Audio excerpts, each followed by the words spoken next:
What's going on? Anybody tired of cold turkey sandwiches yet? It's Bo Brock, Todd Davis. Join us. It's the ALLCity NFL show. It's the Monday Huddle hanging out with you. Saquon, is he now the front runner for the MVP? Are we headed to a Bills-Lions Super Bowl collision course? Is Bo Nix and all his rowdy friends ready for a Monday night showdown with Jameis and the Browns and the absolute latest on the head coaching search going on in Chicago? Adam Hogue will join us live. Maybe from Hollis Hall. I'm not sure. But, Todd, how we doing, my man? I'm doing great. I'm not tired of the cold turkey sandwiches yet, but give it one more day. I might be there.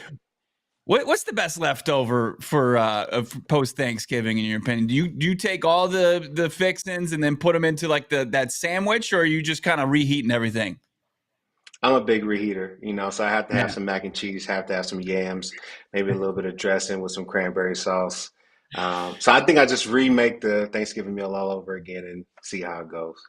That's just reliving the magic, right? Maybe even putting back on the old Super Bowl highlights from your playing days back in the day. Just living in nostalgia, and I'll hold on to some nostalgias from Thursday. But we got a lot of good things that came from this week and a lot of bad. The team I cover for PHNX Sports, PHNX Cardinals, a brutal loss for the Redbirds and Kyler Murray as far as their playoff chances go. But some big wins. When you look at a lot of the top teams, they took care of business. Some of them dominating fashion like the Bills last night, and a just snow-drenched Buffalo, Orchard Park, just putting the San Francisco 49ers to an unceremonious death, probably closing their window at this point. And then also you have some teams that squeak by. The Saquon Barkley and Philadelphia Eagles win over the Ravens was a dramatic one. We start to look at it. Also, Jamie Lynch is going to join us from PHLY. He's got some great insight as far as what's going on with the Eagles, who now just have 2 losses, are within striking distance of the Lions. So it's really just a bunched up playoff picture in both conferences. We're going to get all to that. Best, worst, ugly things that we saw from Week 13 and get some insight from around the league, including PHLY, the Eagles, and Adam Hogue as far as what the Bears are going through as far as another coaching change. Got to tell you guys, we got our Cyber Monday deals going on. Check it out, store.allcitynetwork.com. You can save big on all the merch we got going on. Plus, you can become a diehard across the network for just the low price of $36. Don't miss out on that. But Todd, what was the best you saw from this weekend as far as around the NFL? There was a lot of good that happened in the NFL this week. But unfortunately, I got to highlight Russell Wilson, former Bronco. He didn't play this well as a Bronco, but, he had 414 yards, 3 touchdowns. I keep getting surprised by this Steelers team. I keep thinking at some point they're going to fall off, or Russell Wilson's just going to play horrible and they're going to find a way to lose games. And they keep winning games. They're now 9-3, and you got to give Mike Tomlin credit. But this Steelers team, their defense continues to play really well. So I think that was the best of the NFL this week. I really feel like the Bengals were coming on strong. They were the team that I thought was going to overtake the Broncos for that wild card spot, but they continue to get beat, and the Steelers continue to roll. Yeah, another brutal loss for the Bengals where, their offense puts up a ton of points. Joe Burrow continues to ball out, 309, 3 touchdowns. But as you mentioned, Russell Wilson, I mean, statistically, Todd, like we looked at last season, it wasn't bad. Like it was, I don't know if there was empty calories. Obviously, there was, a butting of the heads as far as between Russ and the head coach, Sean Payton there. But like what you've seen from Russ this year for the Steelers, is it different? Like he's marrying, it seems like, the statistics, those look pretty, but it's also trending to it's producing wins for the Steelers. Yeah, it's completely different for me. I think he's playing really good football. He's having some game-winning drives, which is typical of how Russell Wilson plays, but he's doing a lot in the first and second quarter to put his team in the best position to win games. And I mean, he's dancing, he has handshakes, like none of that was happening as a Denver Bronco. He definitely feels comfortable in this new element, and he's playing like it. Yeah, absolutely. I think Najee Harris posted on his social media. He was poking fun at Russ, calling him, going back to the Mr. Unlimited and making fun of him. And it seemed like Russ maybe has a little bit thicker skin these days. He's a little bit more open to poking fun at himself. Like things are good. And I'm sure it took, some of that adversity that he's faced post Seattle in order to kind of mature into that guy. But, all's looking good in Steelers. I agree. That's a huge win for them. They continue to find a way. Anything else stand out to you as far as the best before we get into some of these ugly performances? I won't talk about Saquon too much because I know we're going to get into it a little bit Yeah. later, but man, he's running like, the top back in the league. And maybe he'll be the reason why backs get paid what they should get paid or what they were rightfully owed. So we'll see what happens. Yeah, it was a good weekend for running backs. James Conner here in Arizona got a 2-year, $19 million extension. He's sticking around. It seems like that running back market is correcting itself. Teams like the Dallas Cowboys and how they have not figured out had their running back room. They're the only ones that are kind of stuck in the dark ages, weren't able to kind of figure it out that they are, running back is essential as far as the success of teams. I look as recent as Sunday Night Football and what the Bills were able to do last night. Josh Allen and crew just having so much fun making snow angels in the snow there. A dominating win. Their sixth straight game, I believe, over 30 points scored. It just feels like the Bills' year after, Todd, like there was a lot of questions going into this season. Like, was Allen going to have enough playmakers? But him with the complement of James Cook, it just seems like it's enough for that offense to just cook week in and week out. Yeah, they're definitely finding a way to win football games. And I think the biggest change from last year to this year is Josh Allen is protecting the football. I think no matter what, the team is doing around him, he's finding a way to score touchdowns and not have as many interceptions. He's led the Yeah. league in interceptions for multiple years, and I think this is the changing that need to happen for this team to really be successful and take it to winning the Super Bowl. I know that's their goal. They have to get by the Chiefs like they do every year, but if Josh Allen continues to take care of the football, I think they'll be all right. I mean, as they've done, they took care of business against Mahomes and crew, handing them their only loss of the season in the regular season. But are they going to be able to get it done when it matters most? They're going to have to continue to do some work. Chiefs have to lose a game, and the Bills have to continue to win in order for them to get that top spot, that home field throughout the playoffs. So there's still a lot of big games to be played. I start to look at some of the best. The Bills dominated. Seahawks got the job done on the road, going up and beating up on Aaron Rodgers, who had a brutal pick six in that game, an overthrow of Garrett Wilson. Aaron Rodgers, that Jets dysfunctional mess. The Seahawks, a tip of the cap for them to get it done. You think you'd be hard pressed to find, a defensive lineman playing better ball than Leonard Williams right now, who had that big boy pick six. Yeah, that was huge. I mean, those big boys don't get the ball that often. So, I think he wasn't going down until he got into the end zone. So that was a big play by him. I keep getting surprised with this Jets team and Aaron Rodgers. I thought that Yeah. Aaron Rodgers would find the fountain of youth, maybe pull the Tom Brady, find a way to get back to, a Super Bowl. He got his wide receiver that he wanted. The head coach got fired. Like everything was kind of going his way. And then all of a sudden it still continues to go downhill. So if it wasn't the head coach, if it wasn't your wide receiver core, you got to start looking within. Maybe it's something with the quarterback. I don't know. Yeah, very possible. Around your parts there at Denver, of course, Todd Davis does some great work for DMVR Broncos. If everybody felt like, oh, they missed out on the Aaron Rodgers sweepstakes way back when, now, it's a blessing in disguise. Just looking, obviously he's just happy birthday, Aaron Rodgers, by the way, today, 41 years old, coming off that Achilles. I think that the Broncos, obviously they went through the whole Russ, drama soap opera, but they're in a good spot with Bo Nix. We'll get into the preview there, but they dodged the Aaron Rodgers bullet. What do you think is the first big move that New York has to make to maybe start to chip away at getting back on track? I think we dodged a bullet with Aaron Rodgers, but I think we definitely took one with Russell Wilson. And unfortunately, we had to let Russ go, and we found a nice young quarterback who's doing really well.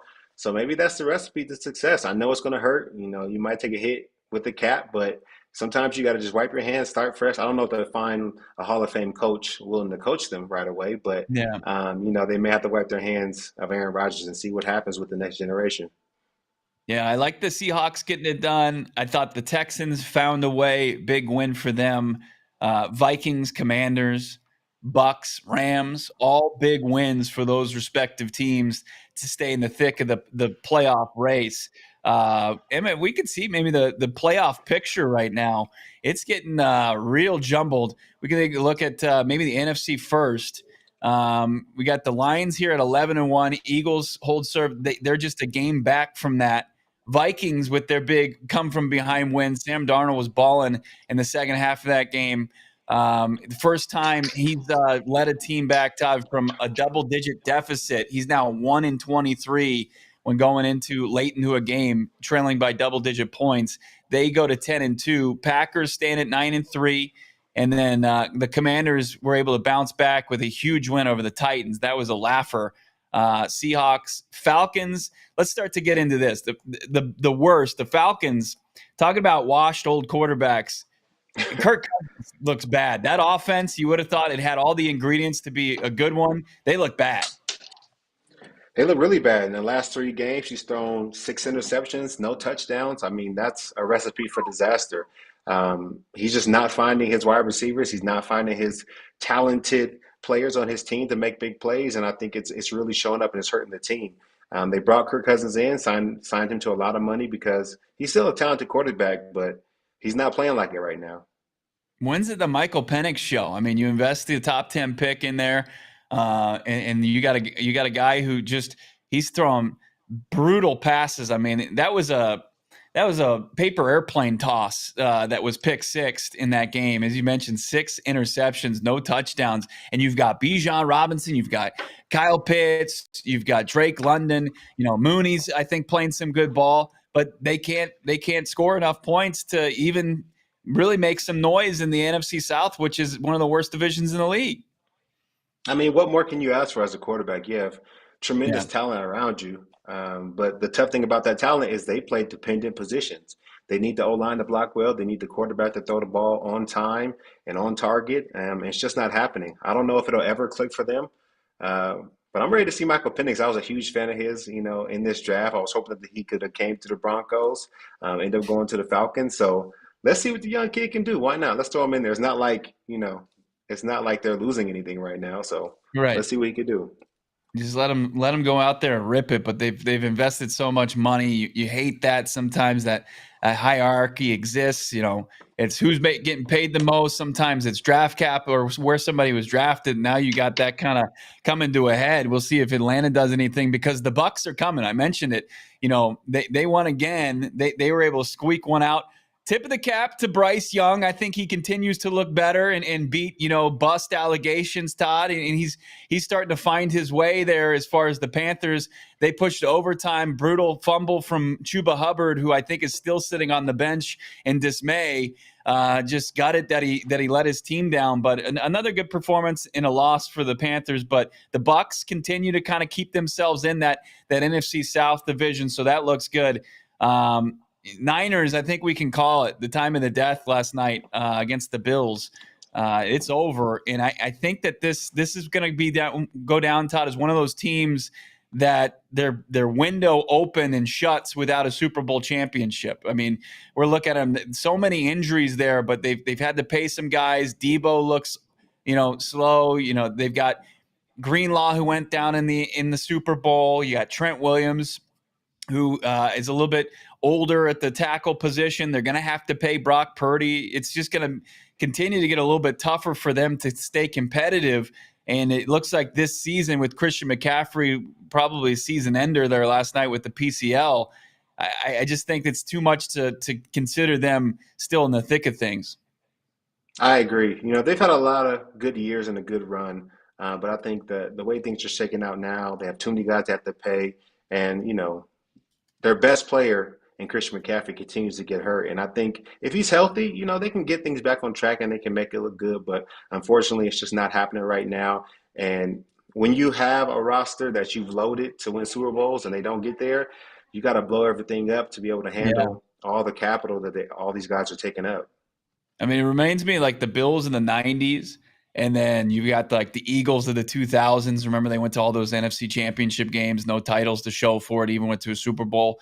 And now I think, since 2019, they've been consistently in the conversation and just, a couple Super Bowl appearances, but nothing to show for it.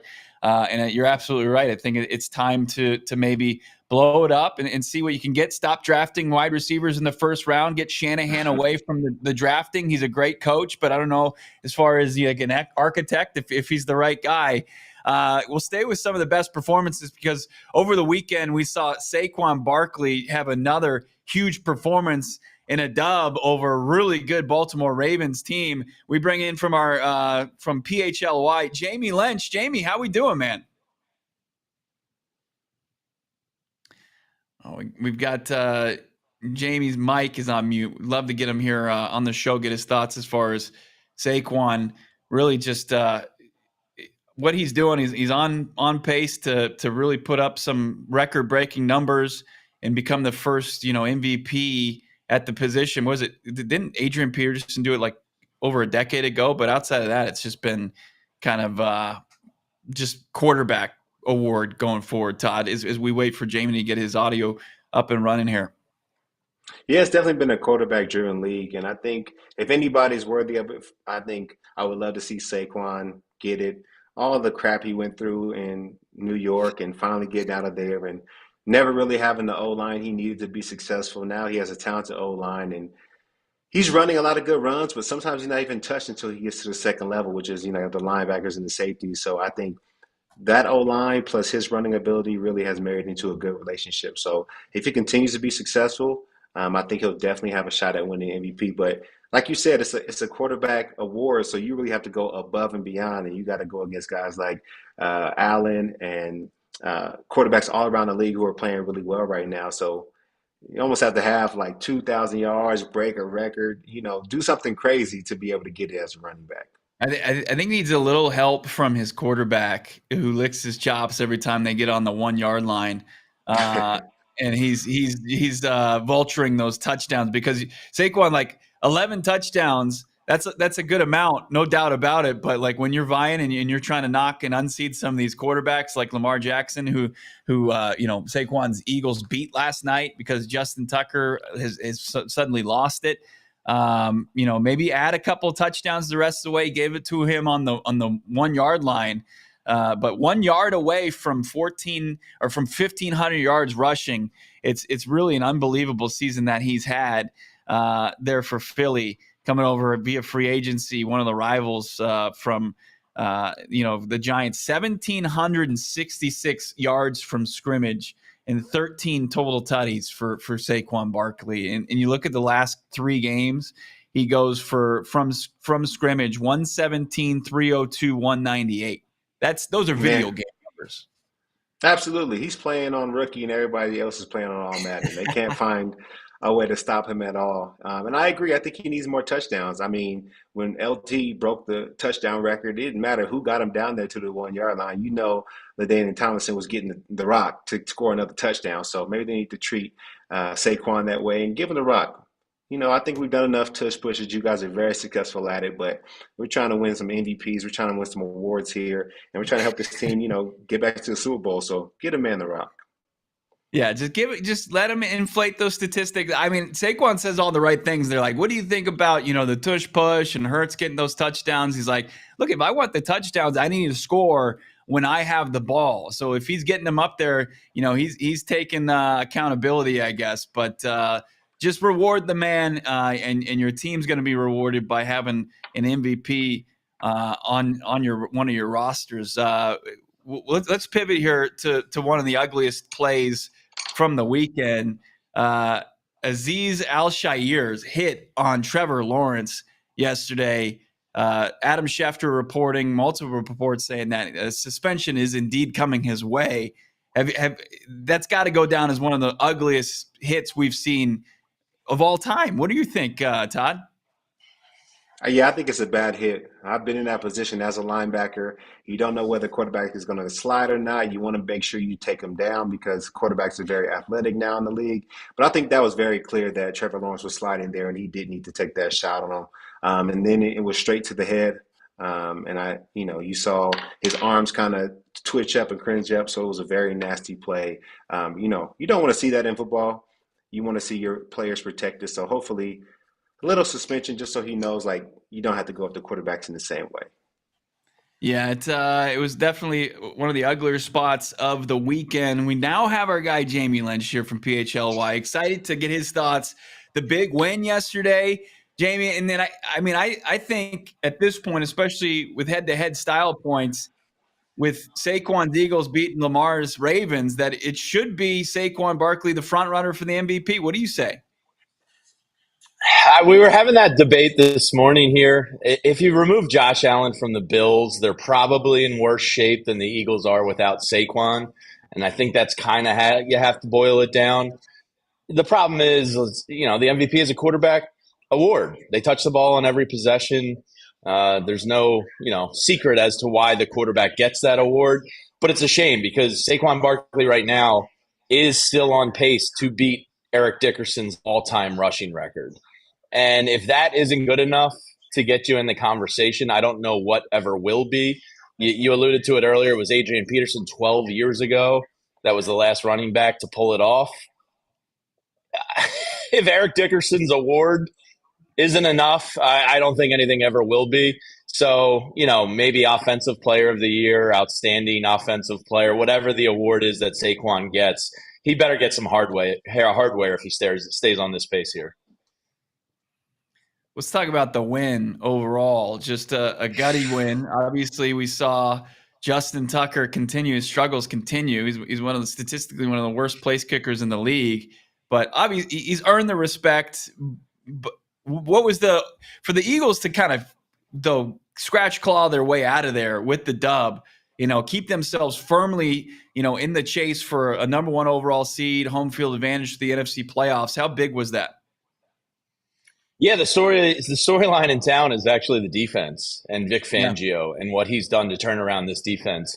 I mean, Jalen Carter is playing like absolutely one of the best D tackles in the NFL. He's getting double teamed at an extraordinary rate. And for about 3 games in a row, he's played every single snap outside of a meaningless late game drive where the Eagles had victory kind of secured. For a D tackle to play every snap like that, the Eagles usually are a heavy rotation D-line thing. Jalen Carter is playing out of this world. The secondary, Quinyon Mitchell, is right up there in the Defensive Rookie of the Year battle. And then you have Cooper DeJean, who yesterday, perhaps the play of the game is they tossed the ball to Derrick Henry out in the flat, and Cooper DeJean, this rookie from Iowa, picks up Derrick Henry and plants him into the turf in Baltimore. And it almost seems too good to be true. And then you see a guy like Zach Bond, who was brought in as an edge rusher, and Vic Fangio goes, I can make this guy a linebacker. And he's playing at like an all-pro linebacker level. So the defense is the story of the town here in Philadelphia right now. Vic Fangio could be due for a lifetime contract with the Eagles. That's how well things are going. And it's almost like every move they've made this past offseason is paying huge dividends for them right now.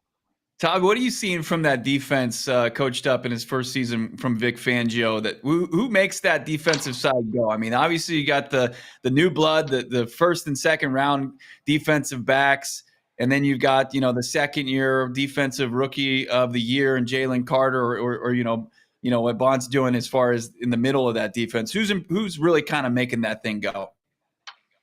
I really got to give credit to Vic Fangio. I played for him here in Denver, and what he can do with the scheme.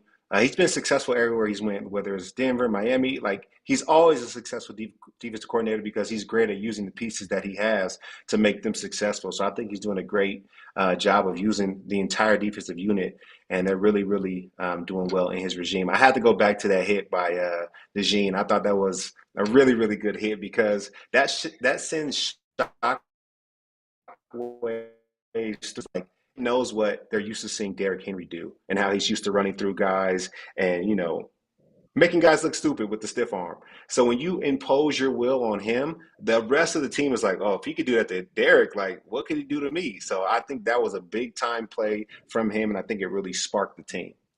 Todd, that nickel corner spot, it seems like it's becoming more and more of an important position. A lot of defensive coordinators are calling it a starter's position.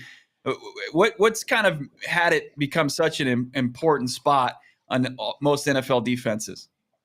Because I think it's really a unicorn. Like, you have to be able to do it all. You got to be able to, cover really well. You got to be able to tackle in the run game. A lot of talented wide receivers are not playing the X and the Z anymore. Now, really talented guys are playing in the slot. So you got to be able to cover CeeDee Lamb one-on-one, but also tackle Derrick Henry if he gets out. Like, it's a very, very tough position because you have to do everything. It's kind of like an extra linebacker that can cover a little bit better. Us linebackers, we never get a lot of love. So, I consider that nickel as like an extra linebacker. Safety. Yeah, and Todd, go ahead. I was just going to say, Todd, you can probably talk to it about Vic. I think the thing we're seeing this year with the defense that the defense was lacking last year when they fell apart, there was a defensive coordinator change there, midway with Sean Desai and Matt Patricia. It was just kind of a disaster. But it seemed like the communication was just non-existent almost. And now with Vic Fangio, whether it be the Georgia guys that know each other in second nature, Nolan Smith is really coming on as an edge rusher. The communication between the defense, between those linebackers and the secondary, everybody seems to know their role and trust it. And I think that's maybe the biggest thing that Vic has brought to the Eagles defense this year. Yeah, I think that's exactly what he does. He really likes having smart players, and he really puts a lot on your plate. To be able to communicate, to be able to understand. A lot of stuff is 3-by-1 versus 2-by-2 based. If they motion, we got to change the call. He's also the kind of coach that Saturday night you're getting ready for bed. He's like, "Hey, I'm gonna put this in on Sunday, just a whole new play." And you're like, "Tomorrow? You want to run this tomorrow?" And then so he just he keeps you on your toes. He keeps you smart, and I think the guys are playing really well because of that. This is a massive win for the Eagles, Jamie. Next week, a feisty Panthers team that lost in overtime to the Bucs, but should be a win at home for the Eagles. You could dress that up as a trap game if you want, but I think it's Philly's game.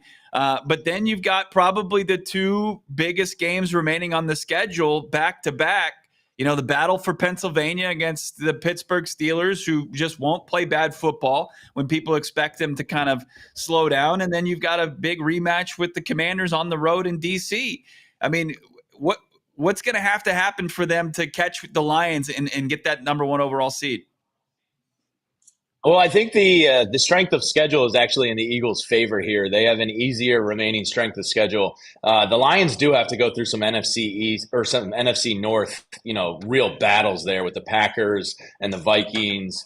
So they have a tough schedule, and I think it's a world of difference, getting the Lions to come to Lincoln Financial Field in late January versus the cushy dome setting that Jared Goff and Dan Campbell probably want there. So, there's a real chance here that the Eagles could win outright. And I know that sounds a little braggadocious and cocky, but this Eagles team, this defense is legit. And I think yesterday kind of cemented it.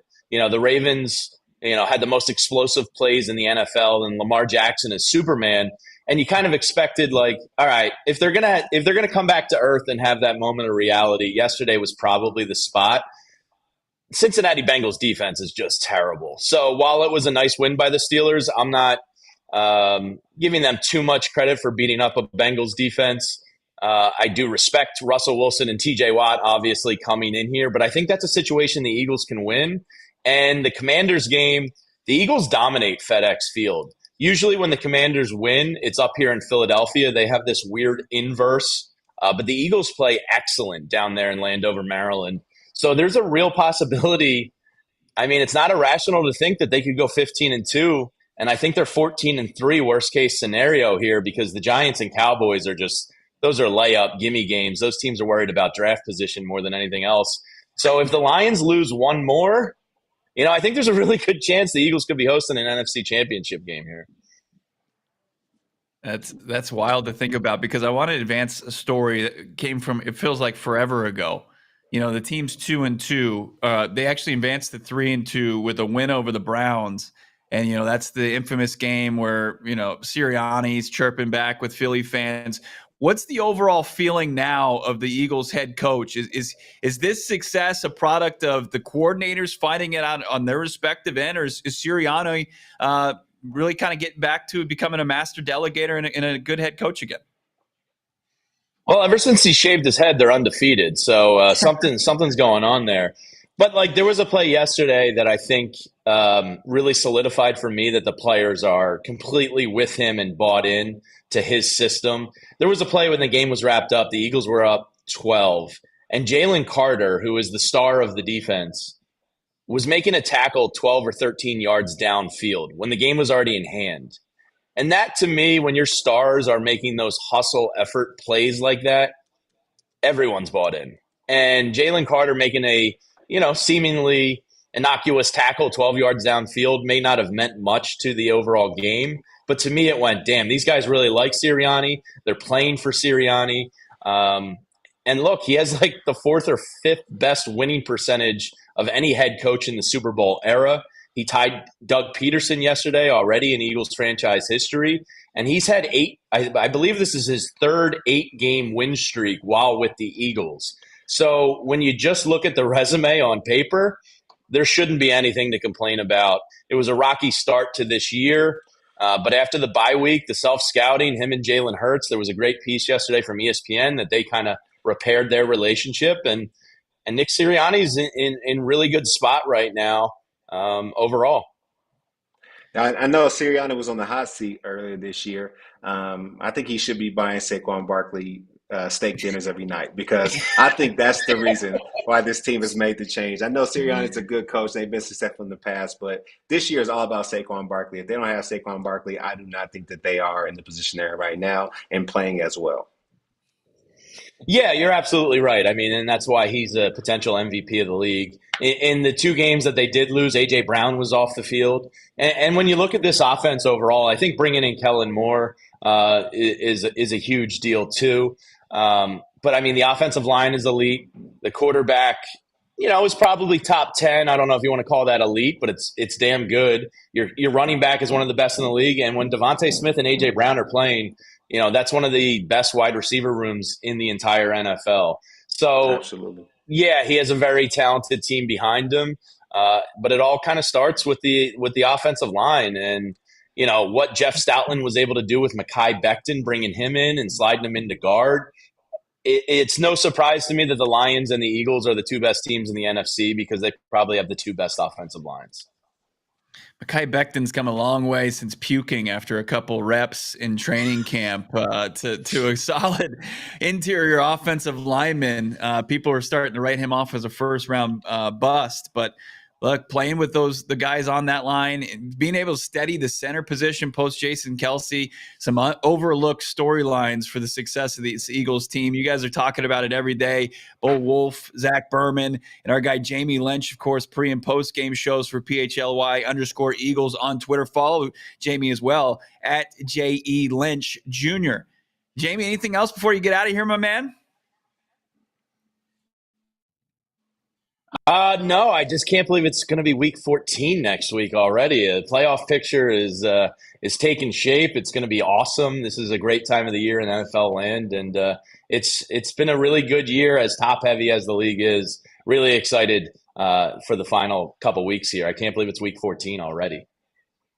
5 more games. That's all we get of the NFL regular season. It's been electric. Yeah, it's crazy. Jamie, thanks so much for your insight, man. Of course. Thanks for having me on, guys.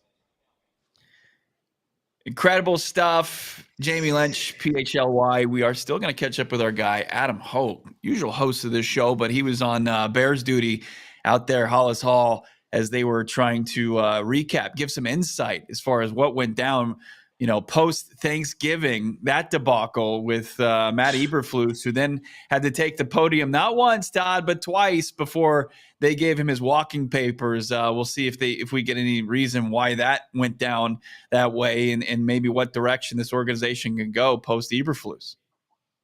Yeah, it just didn't start off well. I really thought that, they would have let him go last season. It just didn't seem like the team was headed into the right direction.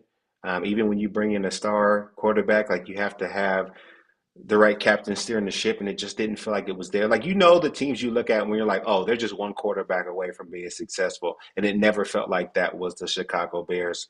I was talking to somebody in the organization right after the game. Like, I don't know what was going on with that timeout, but if you need to run down the field and call a timeout, you got to do what you got to do. And I just asked if they thought Eberflus was the guy, and they should have told me like they didn't think he would make it through the weekend. And sure enough, before the weekend was over, he was out of a job. I mean, it was Black Friday, which is usually Black Monday for most head coaches, but Black Friday for Eberflus, different meaning there than getting a good TV deal on a TV. Really brutal tenure there. I think he only won like 3 road games for as Bears head coach. Just couldn't get it done. We still want to take a look at the AFC playoff picture here in a bit. Also, take a look here from Adam Hogue as far as CHGO Bears, but it continues here. The All-City NFL Monday Huddle Show. Bo Brock, Todd Davis. Got to tell you guys, though, about our friends over at Game Time. Right now, Game Time is giving you, for the stretch run, the best opportunity to get the best deal and get you into the stadium to watch your favorite team play football. Todd, I was up in Minneapolis last night at the Vikings game covering the Cardinals. Bad result for my Redbirds, but what a beautiful venue. That is a great place to catch a game. You can go get the best deal available as far as Game Time right now. Download the app right now. Take the guesswork out of buying NFL tickets with Game Time. Download the Game Time app. Create an account. Use the code ALLNFL for $20 off your first purchase. Terms apply. Again, create an account. Redeem code All NFL, ALLNFL for $20 off. Download Game Time today. It's not just sporting events. Like, I can get into the Seahawks Cardinals game for $79, or I can go check out maybe Zach Bryan, Billie Eilish, Tyler the Creator, some great music acts coming here through Phoenix and probably all around the country. Save money, get the best deal possible with our friends over at Game Time. Last minute tickets, lowest price guaranteed. It's Game Time. Yeah, I was saying that Minneapolis, that U.S. Bank Stadium up there, beautiful stadium. What was your favorite place to play, Todd? For home games, it was probably Mile High or the old Mercedes-Benz Dome. I don't think it's called the Mercedes-Benz Dome anymore, New Orleans. Yeah. And then away games, I actually did love the Viking Stadium. It was nice, it's new, it's clean. They get that big skull, like, and the whole crowd goes crazy. Electric, man. Yeah, it's a good place to play. Being on the visitor side and them doing that, pre-game, halftime, and then going, I think, into the fourth quarter, they had that going, and you can see how the players kind of get juiced up to play. Let's take a look at this AFC playoff picture now. That we had a big Bills win. The Chiefs, of course, benefit from the fumble on the final drive for the Raiders on Black Friday game. And then the Steelers, as you mentioned, Todd, is pointing out how well Russell Wilson's playing. And Chargers, and under Jim Harbaugh in their first season, right there, surprisingly, is that leading the West? Is that right? No, second. Yeah, no, second in the Chiefs. So they would be the top, wild card team, as the Chiefs are staying atop that division there. And then you've got the Texans with a win yesterday, gritty win over the Jags, and then the Ravens fall to 8-5. Broncos there at 7-5. Maybe let's utilize this to preview tonight's matchup between the Broncos and the Browns. The Denver getting to host Jameis Winston and crew in a primetime event. What's going to go into the Broncos staying hot? Well, just Bo Nix continue to play well and take care of the football. He's doing a great job of not having interceptions and, finding the end zone a lot more often.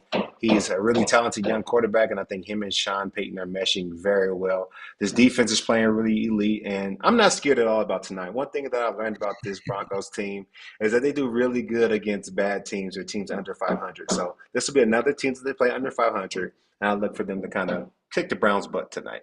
Yeah, I think that's always the testament of well-coached teams that aren't going to play down to their opponents, no matter what their talent level is. Like those trap games, when people talk about trap games, that's usually just for teams that are poorly coached, or are they going to overlook things? Good coaches get their teams ready to play each and every week. So all that being said, like, how do the Broncos avoid that? Like, what do they have to do? Like, where could the Browns kind of see some soft spots as far as this Broncos that they could try to expose? Well, I think our O-line right now is the best pass blocking O-line in the NFL. And if the Browns are able to utilize Myles Garrett and get home, I think that's going to really affect the Broncos and their passing ability. As we all know, the Broncos cannot run the football right now, so we've been limited to strictly passing the ball to be able to score touchdowns. So if Myles Garrett is able to have one of his, 3 sacks games in the first half, that's really going to, throw the Broncos into a loop. And I don't know how they're going to handle that. So we just got to stop Myles Garrett. I think we'll be all right. It's easier said than done, right? Just got to stop Myles Garrett.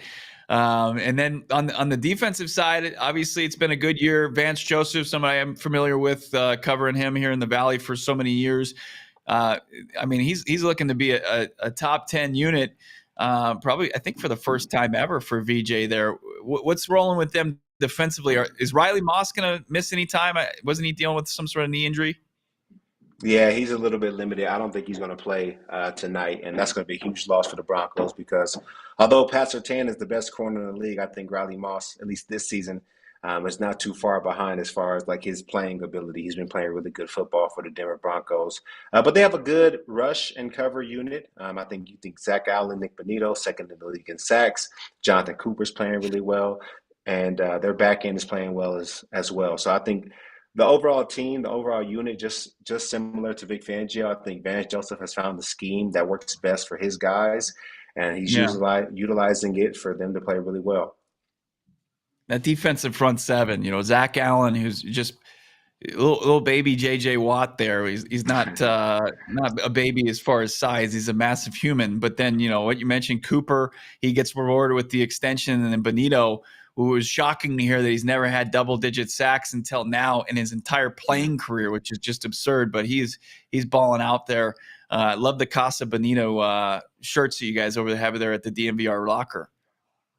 Yeah, we always keep the swag up, so we're trying to keep it going. But I forgot I got to thank you for giving us VJ back and giving us Zach Allen. Man. So what I'm saying, much appreciated, man. Hey, it was looking a little tough there when he's giving up 70 points to Miami early last year. That defense has come a long way. But in all series, all jokes aside, how has he kind of steadied things since that brutal performance way back when? I think they had a couple guys that were trying to make plays, not necessarily doing their job in that game. And since then, they've kind of, moved on from a couple guys and kind of filled their perspective rooms or defensive rooms with guys that just love to do their job, love to work hard, and love to play hard. And I think that's what you're seeing with this new Broncos defense. And ever since that 70-point game, they've been a really good unit. They've just been finding a way to win games. And, one bad game, you try to forget it, but 70 points, that's hard to forget. A couple tough things to pinpoint here. Who's going to lead the running backs room in carries or touches for the Broncos? It kind of is dependent on which direction the wind's blowing. Who's got the edge to be the lead guy there? I have no clue. It's really week in and week out. As somebody new, you may be Marvin Mims, it may be Jaleel, maybe Javonte. It's really tossing a coin, heads or tails. Well, really, it's more options than that. Maybe Estime. Let's go with Javonte. Javonte's been doing well. He's been leading the team in rushing. So hopefully they feed him a little bit tonight. I'm calling my shot. Surtain pick tonight. Jameis just can't help himself. He's going to put the ball in harm's way, and we're going to see a pick from the young king defensive back. All right, let's bring on our guy Adam Hogue, who was at the press conference for the Chicago Bears. Hogue, give us the absolute latest as far as this Chicago Bears soap opera / coaching search goes. Yeah, what's up, guys? Sorry I wasn't able to join for the whole show today, but it's been a busy day here at Hal's Hall in Lake Forest. So there was a little bit of cleanup to do, obviously, from Friday and Thursday as well, with how everybody saw how that game ended in Detroit. And, really what I think the conclusion has been over the last few days is what happened in the locker room after that game is really what left Kevin Warren, the team president, and Ryan Poles, the general manager, with absolutely no choice but to move on from Matt Eberflus, because it was clear in that moment that he had lost the locker room and a change was needed. So, here we are Monday, a few days later. The things that I think we've learned is, one, there's some just logistical things like, okay, Thomas Brown has done a pretty good job here with Caleb since he took over as offensive coordinator for Shane Waldron. How can he now handle that job, which is probably the most important job left over these last 5 games? How can you continue to develop and get the most out of Caleb Williams when you're not going to the playoffs with also now all these other added responsibilities? And I have to say, Thomas Brown, I've been actually saying this for a few weeks now, even before he became head coach, just in terms of coaches that I've dealt with here over the last 14 years inside this building. I don't think there's a coach that's given me a better first impression in terms of how he leads, how decisive he is, no nonsense, just right to the point. And from what I've gathered from these players, they feel the exact same way. And so, really his message to the team this morning in his first team meeting was just, cleaning the things up that need to be cleaned, keeping things in-house, bringing unity, he used that word, unifying this team, and then cleaning up all the pre-snap penalties, kind of all the messy stuff that's been going on, which, Todd, I'm sure you could speak to this. Like when teams start to lose trust in the coaching staff, you get sloppier on the field because everybody's just not quite dialed into the same level that they were before. And so I'm really interested to see, especially in this matchup this week against the 49ers, who are obviously dealing with their own struggles right now, how the Bears come out of that tunnel, how they perform, and how quickly some of that stuff gets cleaned up. Because if you just look at the offense over the last few weeks since Thomas Brown took over, it's been night and day. And so if that has the same effect across the whole roster, it would not surprise me at all if this team that's still pretty talented has a nice finish here in these last 5 weeks. Yeah, I definitely feel like when you lose faith in the head coach, you're like playing for yourself. You're only worried about how things affect you. Like, we're not a unit anymore because we feel like the head guy is not steering the ship in the right way. My question to you would be, when most teams fire their head coach, you usually get a bump that next week where you win the game and you feel like everything is on the right track. Do you feel like they're going to get it this week, and can that be sustainable for this team? Yeah, I'm a big believer in that new bump too, or with the head coach, and I have to say, I was already one of the first things I did this morning was check that line because I was interested to see what it would be, especially after the 49ers played the way they did last night. The Niners are still favored by 5.5 points. Now it is a game in Santa Clara, but I kind of like the Bears' chances already to at least cover that number because I do think. And really just hearing some of these things over his last couple of weeks, even before this move was made on Friday, I do think Thomas Brown has already commanded the respect of this locker room. And so, I'm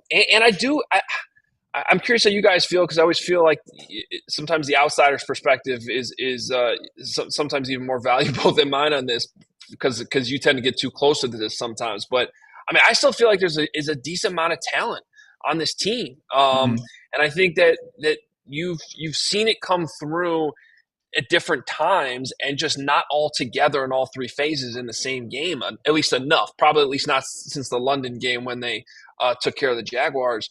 But if Thomas Brown can kind of bring that unity like he's talking about that was addressed in this first team meeting today, I would think that they can put together a 4-quarter game regardless of who the opponent is.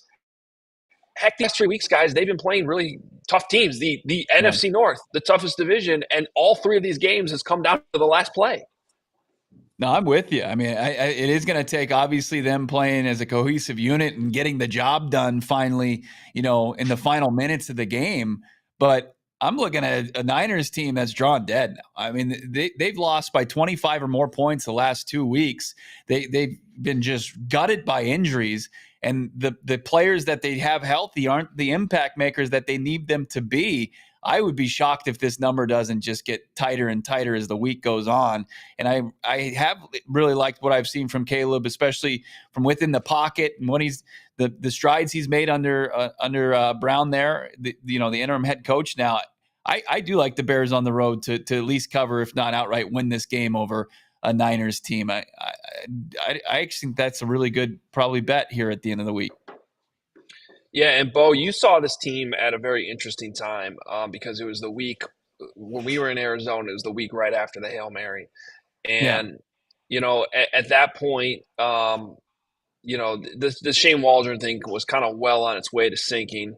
So that kind of explains why the offense threw up a dud that week. But what we've learned, especially I think even since Friday, and I suspected it at the time, but Matt Eberflus was really lost the defense too after that game, and not only what happened right before the Hail Mary, but also in how it was handled, both in house and publicly with the media afterwards, and just the overall lack of accountability. So that was really right there what happened against Arizona and New England those following 2 weeks, before the move was made to hire Thomas Brown. We've seen at least that bump already start to happen on the offensive side of the ball. And then when you really take into account how much I think the defense had let go of the rope too, after losing the respect for Matt Eberflus in the way that it went down in those few weeks, I do think that there's a decent chance here that they get that back this week too. And it's not just about this week, guys, because I think these next 5 games, schedule doesn't really lighten up too much, but we've seen them play competitive games, and even if they can, pull out, I don't know, 3 out of these 5 or something like that, it would be a step in the right direction. Yeah, it's the biggest concerning thing here was how long it took, right? I mean, it was kind of surprising, obviously, that they went into hiding at the end of last season and emerged that, Eberflus was coming back, and now you're starting to see the benefits of addition by subtraction. They get rid of Nate Davis, they get rid of Shane Waldron, get rid of Eberflus. We'll see if that continues to give them a bump. But it's like they had to be banged over the head over and over and over again just to make these moves that could have been, they could have started the ball rolling, as early as last offseason. And it could have helped avoid some catastrophic missteps here. But, it's going to cost them being competitive this season. And hopefully hit the ground running. I know I saw the quote from on CHGO Bears that Kevin Warren expects this to be, the most popular job, or I'm paraphrasing, head coaching position in all of sports. But, with all that being said, like, I was scared, Hogue, they were going to march Eberflus back up for a third press conference at some point. I mean, it's been so dysfunctional. Did they give any insight, like what the hell went on, like within those 24 hours? And was there any accountability taken from the people still in place and in power positions of why it got to this point? Yeah, a lot of good points there, Bo. I mean, first and foremost, on what happened Friday, Kevin Warren did take some accountability there and admit that they could have handled that better. He was one of my questions was, like, I know Thursday was Thanksgiving, but how you didn't come into the building Friday morning with a better plan, or sometimes it doesn't matter if it's a holiday. You got to have an emergency meeting. That was the early game of the day on Thursday. So, but I can respect that to a certain extent. They said that they wanted to let people enjoy the rest of their Thanksgiving with their families and really sleep on it before making a decision. But when you hear the context of really what went on in the locker room after the game, it's kind of hard to believe that someone couldn't at least stood up and said, hey, well, maybe let's at least postpone this press conference a little bit later, because that essentially was the explanation, that they just had not come to the final conclusion to fire Matt Eberflus before 9 a.m., which I believe is his earliest media availability he's had all season. So it was a little special circumstances. It's not like he's had a 9 a.m. Zoom call every week after games. So yeah, at least they admitted they could have handled that better. I think the big thing now, because you're right, Bo, they could have, first of all, they could have made this move in January, right? And they could have aligned the head coach and the quarterback together to begin with. There's nothing they can do about that now, right? And they could have made this move a few weeks ago. I mean, I said at the time, if they had fired Shane Waldron a week earlier, I don't think they lose the game to the Patriots, right? Mm-hmm. And I think that if they'd have made a move earlier with Matt Eberflus, at least 1 or 2 of these results against the NFC North teams the last 3 weeks would have gone the other way. So maybe they're not completely out of the playoffs. Maybe the season could have still been salvaged. I think the big question now is, like, there's not much you can do about that now. How do you make sure that you don't screw this up going forward, right? Because that's where they've lost the faith in the fans right now. And I think that's why these next 5 weeks, they're crucial, because getting back to Thomas Brown, I think he has somewhat of a realistic chance to keep this job. And that's the best case scenario, by the way, guys. Yeah. Keep the same system, keep the same relationship with the quarterback. You can almost sort of backdoor your way into still keeping that continuity that you really would have liked to had from the point you drafted Caleb Williams. Now, that shouldn't influence you to kind of reach to that decision. Obviously, if that's not the best guy for the job, but that's why I still do think these last 5 games really do matter. You know, Now, Todd, Hogue, go ahead. Go ahead, Todd. Oh, Hogue, I got a question for you. I think Thomas Brown's going to come in and do a good job, but I'm always worried about interim head coaches. Like, I was trying to think in my brain, when has the last time an interim coach worked out to be the head coach and then been successful? Yeah. Is there anybody you can think of? Because I've been trying to rack my brain. Yeah, no, there's been some examples of guys that haven't turned out to be successful. I will give you a name, though, where he became a head coach later, and it certainly has worked out. But he wasn't interim and then immediately made head coach. But remember, Dan Campbell was the interim head coach in Miami back in the day. And obviously, you know, he didn't keep that job. He ends up going to New Orleans, where I believe he was there for 5 years before they hired him in Detroit. And certainly I'm sure those 5 years with Sean Payton helped him become the coach he is. So, but yeah, you're absolutely right. There's not a ton of great examples. Bruce Arians, maybe. I mean, he came in interim for the Colts, but that wasn't a disaster situation. I mean, they make the run of the playoffs, and then he takes over in Arizona. The next year, he's a successful head coach. See, and a lot of people here in Chicago are pointing out how it's not really working with Antonio Pierce right now in Vegas. And here's the thing, though, it's a completely different situation for me because, you know, Thomas Brown, for one, he's an offensive guy, so he's going to be aligned with the quarterback. He also was already the associate head coach for Sean McVay with the Rams when they won a Super Bowl. That's got to count for something, and he's gotten plenty of head coach looks in the past. Antonio Brown was only a linebackers coach before he was named the interim head coach last year. Unless I missed something, I don't think he ever interviewed for another head coaching job in the league. So the bottom line is, no matter how you end up making these conclusions to get to the guy, you just got to hire the right guy. Like, you got to – sometimes these teams get too caught up in, oh, man, this guy – like Ben Johnson right now, guys. I like Ben Johnson as an offensive coordinator. He's probably the best there is in the league right now. I don't know if he can be a head coach. I don't know if he can command a whole locker room. These are still questions that need to be answered. So just however you get there, whoever the guy is, offensive, defense, it's got to be the right guy. And I think Dan Campbell right now is the perfect example of how that worked out. Yeah, being a leader of men, but also being a player's coach. It's a fine line, and a lot of the times, like you saw it with the Raiders last year, where the players just pounded the table. They wanted Pierce to stay, but it's not necessarily the best thing overall for the organization.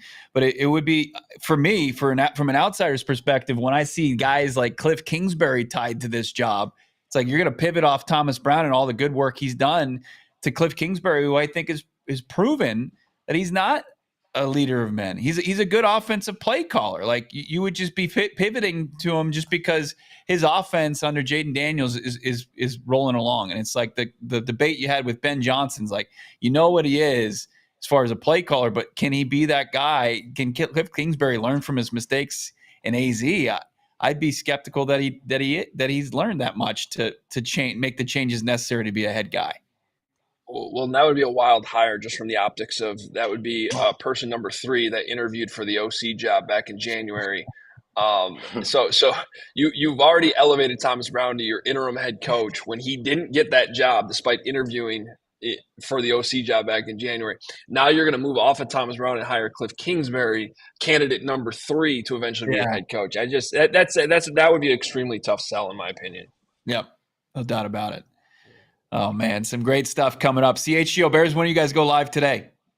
Like right now, actually. I got to jump off this to jump on with those guys. And, yeah, so it's going to be a loaded show, as it has been really since the craziness began on Thursday. These guys were holding a 10K audience last week post Eberflus firing. Make sure you check in with the absolute latest from Hollis Hall. Adam Hogan, crew, CHGO Bears. That's going to wrap it for us. It's been a banner Monday huddle here at AllCity NFL show. Todd Davis, make sure you're following him on Twitter at BamBamDavis51 and watching his great work, DMVR Broncos, DMVR Sports. And find me, PHNX Cardinals, Bo Brock, at Bo Brock on Twitter as well. Great stuff from behind the scenes. Emma crushing it per usual. But subscribe, of course, to this channel. Find us where you find your podcast. Todd, thanks so much, man. Appreciate you, man. Go Broncos. Let's get a win tonight. Get that dub on Monday night in prime time. And then, of course, watch DNVR Broncos with all the pre-post game action there. And then find us next Monday right here on the Monday Huddle here for ALLCity Sports. Have a great rest of your week. We all silly like the mayor.